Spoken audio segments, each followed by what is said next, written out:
আসসালামু আলাইকুম।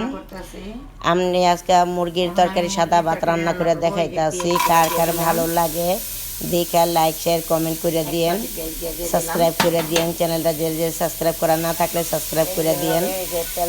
আমি রান্না করতেছি, আপনারা দেখতে থাকেন, এনজয় করেন। কেমন হলো কমেন্ট করে জানাই দিয়েন। আসসালামু আলাইকুম। এগুলো দিয়ে দিবি, পেঁয়াজের লগে লগে এখন টমেটোগুলো দিয়ে দিব। টমেটো দিয়ে একটা লাগাটা দিব, পরে একসাথে বেলনের জন্য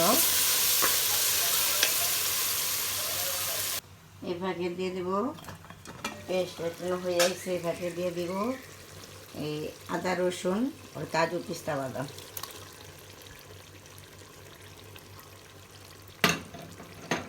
কাজু পিস্তা বাদাম এই যে বরফ করে রেখে দিয়েছি, এখন এটা এনে দেব। এরপরে দেব সবগুলো মশলা। এখন দিয়ে দিব আনা মশলাগুলো, সবগুলো মশলা একটা বাটির মধ্যে রাখছি, এটার মধ্যে সব ডাইলা দিব।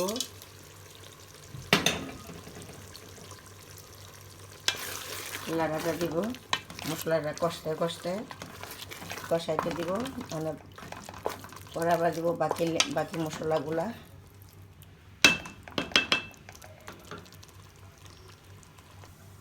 এখন দিয়ে দিব সবগুলি বাকি মশলা, সব একটি বাটির মধ্যে করে রাখছি, সব একখানে মিলাইয়া দিয়ে দিব।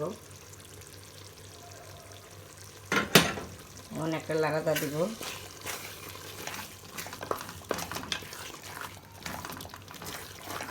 মশলাটা কষাইতে থাকি, যখন ভালো করে কষানো হবে তারপরে মুরগিগুলো দিয়ে দিব। এখন মুরগিগুলো দিয়ে দিব। আমার তরকারি তেনে এই তেলগুলো উঠে গেছে, পেঁয়াজের কষানি থেকে তেলগুলো উঠে গেছে। এখন মুরগিগুলো দিয়ে দিব, ধুয়ে করে রাখছি।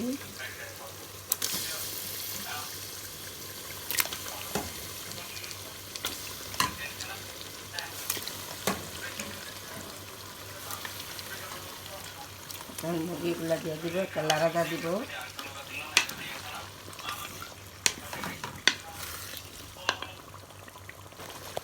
মুরগি দিয়ে একটা লাড়াটা দিলাম। এখন একটু ঢাকা দিব এটা কষানোর জন্য। এই মুরগিটা কষানো হয়ে গেছে। এখন আমি কিছু আলু কেটে রাখছি, দুটো আলুগুলা দিয়ে দিব। আলুগুলা কাটতে এই যে দিয়ে দিলাম। এক হাতে মোবাইল দিয়ে রাখছি তো লেগে কাটতে দিয়া লাড়া দিয়া লইলাম, বুঝছেন। এখন এটা কষাইতে দিব।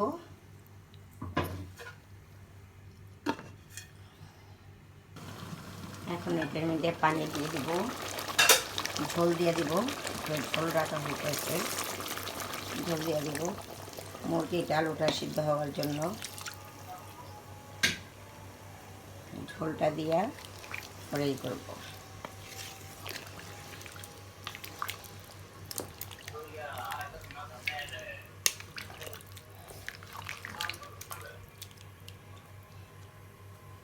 ঝোলটা দিয়ে দিলাম। এখন ঢাকা দিব ঢাকনা দিয়ে। লবণ চেক করলাম, 1 চামচ লবণ লাগবে। আগে তো লবণ দিছি, এখন 1 চামচ লাগবে, এটা দিয়ে দিলাম। এখন আমি ধন্যপাতা দিয়ে দিব। আমার রান্নাটা হয়ে গেছে। আমি আবার এটা মধ্যে ধন্যপাতা ইউজ করি, ধন্যপাতাগুলো দিয়ে দেব।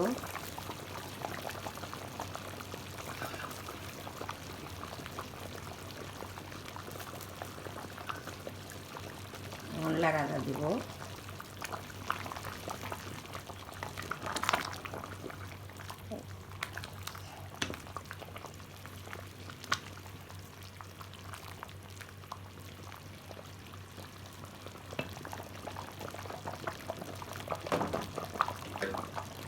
এখন ঢাকা দিব ঝোলটা একটু কমার জন্য। এই যে আমরা মুরগির তরকারি রান্না করছিলাম, মুরগির তরকারি আর সাদা ভাত দিয়া এই আজকে খাওয়া হবে লাঞ্চ।